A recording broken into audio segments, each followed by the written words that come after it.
ఫిబ్రవరి 15, 2025 శనివారం. ఇంక ఈరోజు మనం కలికిరి అలాగే అనంతపురం మార్కెట్‌లో అంటే ప్రైస్ అంటే ధరలనేది ఏ విధంగా వెళ్తున్నాయి, ఏమి, ఎలా అనేది మొత్తం వీడియోలో మాట్లాడుకుందామండి.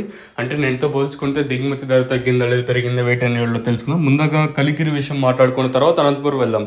ఎందుకంటే అనంతపురం మార్కెట్ ఆల్రెడీ డిస్కషన్ చేసినాం కదా. ఇంక కలికిరి విషయం మాట్లాడుకున్నట్టయితే కలికిరి మార్కెట్‌లో సూపర్ టాప్ ₹170. మార్కెట్ ఎక్కడ అంత ఫాస్ట్ అయితే ఎక్కడ ఏం లేదు.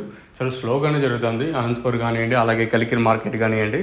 నేటితో పోల్చుకుంటే ఇంచుమించు నేట్లాగే అంటే స్లోగానే జరుగుతుంది. ప్రస్తుతానికి మన కలికిరి మార్కెట్ విషయం మాట్లాడుకున్నట్టయితే కలికిరి మార్కెట్లో సూపర్ టాప్ ₹170. మార్కెట్ యావరేజ్గా కలికిరి మార్కెట్ తీసుకుంటే యావరేజ్గా కలికిరి మార్కెట్ 70 ఇంకా ₹150 వరకు అయితే యావరేజ్గా నడుస్తుంది. ఇంకొక్కడ మంచి అంటే కొంచెం గుడ్నెస్ అంటే భారీగా కాదు కానీ బయట బండ్లు తగ్గాయి నిన్నటితో పోల్చుకుంటే.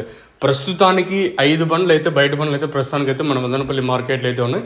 అంటే ఇన్ఫర్మేషన్ మనం చూసిండేది వచ్చేసి 8 గంటల వరకు. ఇంక 8 గంటల తర్వాత ఏమన్నా వచ్చింటే నేనైతే మీకు దానికైతే హామీ అయితే ఇవ్వలేను. సో ప్రస్తుతానికి మన మదనపల్లి మార్కెట్లో 8 గంటల వరకు 5 బండ్లు అయితే ఉన్నాయి. అంటే రోజు రోజుకి బయట బండ్లు తగ్గే అవకాశం అయితే కనిపిస్తుంది నాకు తెలిసినంత వరకు. మీకు అంటే టైం వేస్ట్ చేయకుండా చెప్పాలంటే ఈ బయట బండ్లు కూడా అంత పెద్దగా డిమాండ్ లేదు, దట్టు అంత క్వాలిటీ లేవు కాబట్టి సో వాళ్ళకి గిట్టుబాటు ధర కూడా కాదని నేను అనుకుంటాను. సో దీనిపైన మీ అభిప్రాయం ఉంటే కింద కమెంట్ సెక్షన్లో తెలియజేయండి. ఇది ఉండేది బయట బండ్ల గురించి. ఇంకా మీకు ఈ తక్షణ కానీ నందక కానీ అలాగే భూవరం కావాల్సి ఉంటే కింద నెంబర్లు అయితే డిస్ప్లే అవుతుంటాయి. ఆ నెంబర్లకి అయితే కాల్ చేయొచ్చు. కావాల్సిన వాళ్ళు మాత్రం ఫోన్ చేయండి. తక్షణ మెయిన్గా గ్రోత్ నందక కాయ షైనింగ్లకి సైజులకి భూవరం అంటే ఇది వేరు వ్యవస్థకి అయితే పనిచేస్తుంది, మీరు యూస్ చేయొచ్చు.